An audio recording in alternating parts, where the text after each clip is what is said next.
नमस्कार दोस्तों, आपका स्वागत है हमारे चैनल हिंदी साहित्य अड्डा पर। आप हमारे चैनल पर नए हैं तो चैनल को लाइक, शेयर और सब्सक्राइब करना बिल्कुल न भूलें।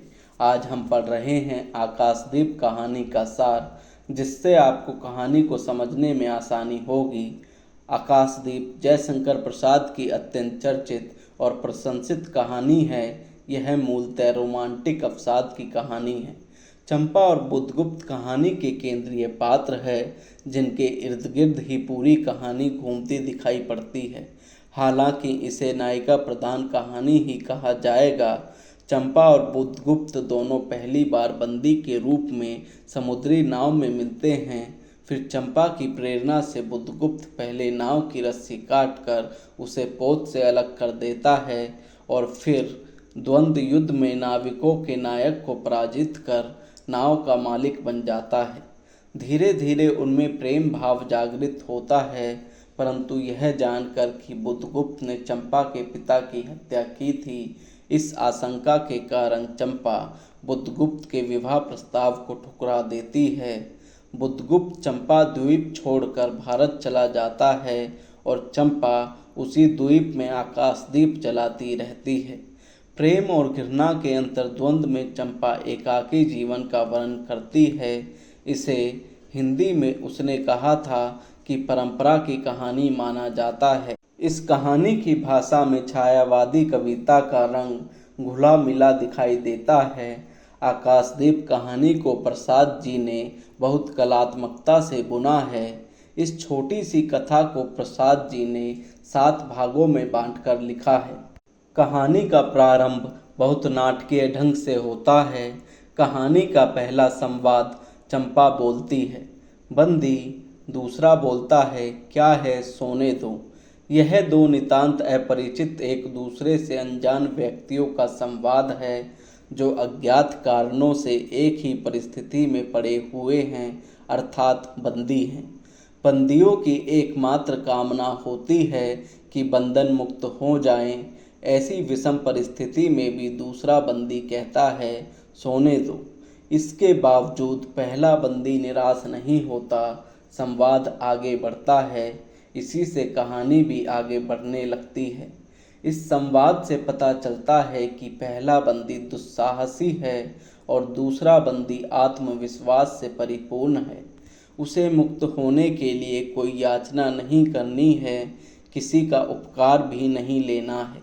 इसीलिए वह आत्मविश्वास से बोलता है। यह भी पता चलता है कि बंदी समझदार है, अनुभवी है। वह जानता है कि जो मुझे मुक्त करने की सलाह दे रहा है, वह भी मेरी ही परिस्थिति में पड़ा हुआ है। अतः वह अगले प्रस्ताव की प्रतीक्षा करता है।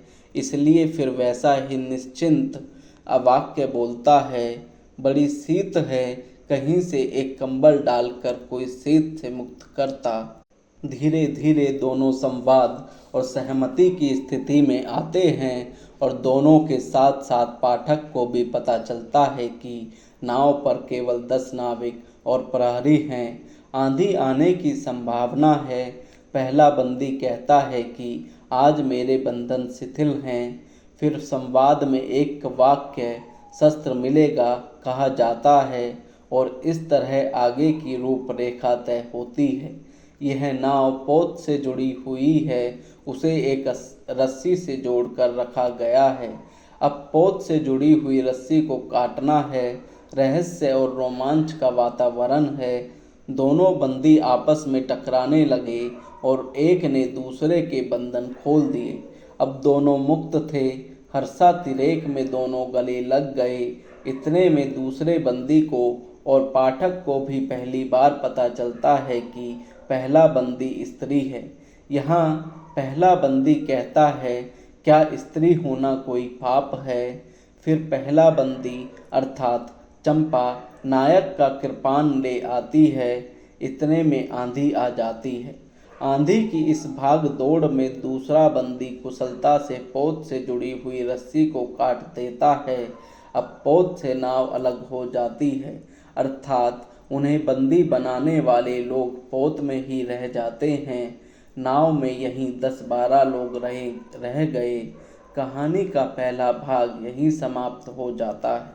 कहानी के दूसरे भाग का आरंभ सूर्योदय से होता है। अब नायक को पता चलता है कि पोत का कहीं पता नहीं है और बंदी मुक्त हैं। यहाँ पहली बार दूसरे बंदी का नाम पता चलता है, बुधगुप्त। नाव का नायक उसे पुनः बंदी बनाना चाहता है। फिर दोनों में द्वंद्व युद्ध होता है। प्राचीन भारतीय परंपरा के अनुसार द्वंद्व युद्ध में दो लोग लड़ते हैं, शेष लोग अलग खड़े रहते हैं, कोई उसमें दखल नहीं देता। इस द्वंद्व युग में बुधगुप्त विजयी होता है और नाव का स्वामी बन जाता है। नायक को जीवन दान देकर वह उसे सेवक बना लेता है। इस द्वंद्व युद्ध में बुधगुप्त को भी घायल तो होना था। चंपा ने युवक जलदस्यु के समीप आकर उसके क्षतों को अपनी स्निग्ध दृष्टि और कोमल करों से वेदना विहीन कर दिया। इस तरह दोनों बंदियों अर्थात बुधगुप्त और चंपा का रिश्ता सने सने गहरा होने लगता है। कहानी के तीसरे भाग में दोनों बंदी अपने पिछले जीवन का परिचय देते हैं। यह उनका पहला औपचारिक परिचय है। दोनों यह जानना चाहते हैं कि वे बंदी कैसे बने या उन्हें बंदी क्यों बनाया गया। दोनों पात्र अब अपरिचय से परिचय की दिशा में आगे बढ़ते हैं। चंपा बताती है कि वह चंपा नगरी की एक क्षत्रिय बालिका है। पिता पोत के मालिक मणिभद्र के यहाँ प्रहरी का काम करते थे। माँ की मृत्यु के बाद वह पिता के साथ पोत में ही रहने लगी। जलदस्युओं द्वारा पिता की हत्या के बाद मणिभद्र ने उसे घृणित प्रस्ताव दिया। चंपा ने प्रतिरोध किया और उसे गालियाँ दी और फिर मणिभद्र ने चंपा को बंदी बना लिया। इधर बुधगुप्त बताता है कि वह ताम्रलिप्ति का एक क्षत्रिय है जो दुर्भाग्य से जलदस्यु बन गया है। इस स्नेहिल संभाषण के बाद दोनों एक नए द्वीप में उतरे। इस द्वीप का नामकरण चंपा द्वीप कर दिया गया। चंपा का शेष जीवन इसी द्वीप पे बीतने वाला था। इसके बाद कहानी में 5 बरस का अंतराल आता है। कहानी के चौथे भाग में चंपा आकाश दीप जला रही है। फिर कहीं से घूमता हुआ बुधगुप्त आ जाता है। वह चंपा के आकाश दीप जलाने को लेकर थोड़ी निष्ठुर टिप्पणी करता है। तुम किसको दीप जलाकर पथ दिखलाना चाहती हो? प्रेम के इस प्रवाह के बीच चंपा को लगता है कि बुधगुप्त का हृदय करुणा विहीन है, उसमें अभी कोमलता नहीं है और वह बुधगुप्त को कहती है, तुमने दस्युवृत्ति छोड़ दी है परंतु हृदय वैसा ही अकरुण, सतृष्ण और ज्वलनशील है। चंपा को अपनी माँ की याद आती है। माँ मिट्टी का दीपक बांस की पिटारी में रखकर नदी भागीरथ के तट पर ऊंचा टांग देती थी और भगवान से प्रार्थना करती थी कि मेरे पथभ्रष्ट नाविक को अंधकार में ठीक पथ पर ले चलना। अपने पिता की मृत्यु के कारण बुधगुप्त की टिप्पणी से चंपा को क्रोध आता है और बुधगुप्त पहली बार चंपा का रौद्र रूप देखता है। कहानी के 5वें भाग में चंपा जया के साथ तट पर खड़ी है। शाम का सुहाना समय है। वे दोनों एक छोटी सी नौका में बैठकर समुद्र के उदास वातावरण में अपने को घुला देती हैं। उदास है परंतु खुश हैं। इतने में बुधगुप्त आता है और वह चंपा की चिंता करते हुए कहता है कि इस नाव पर इधर घूमना सुरक्षित नहीं है। महानाविक बुधगुप्त, जिससे बाली, जावा और चंपा का आकाश गूंजता था, पवन थर्राता था, वह चंपा के सामने छलछलाई आंखों से देखता है। दोनों के बीच पुनः भावुक सन आता है। इस सन के प्रभाव में से बाहर आकर चंपा अपना कृपाण समुद्र में गिरा देती है।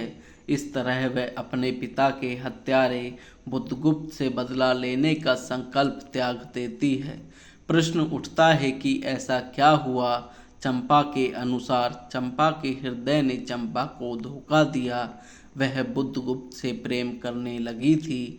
तब क्या वह बुधगुप्त से विवाह कर लेगी? यहाँ प्रसाद एक दार्शनिक वक्तव्य देते हैं, मैं तुम्हें घृणा करती हूँ फिर भी तुम्हारे लिए मर सकती हूँ।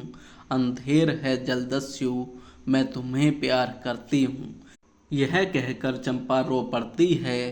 प्यार और घृणा का यह द्वंद्व चंपा के जीवन की स्थायी पीड़ा है। कहानी के छठे भाग में हम देखते हैं कि द्वीप में एक समारोह आयोजित हो रहा है। चंपा के पूछने पर जया उसे बताती है कि आज रानी का ब्याह है।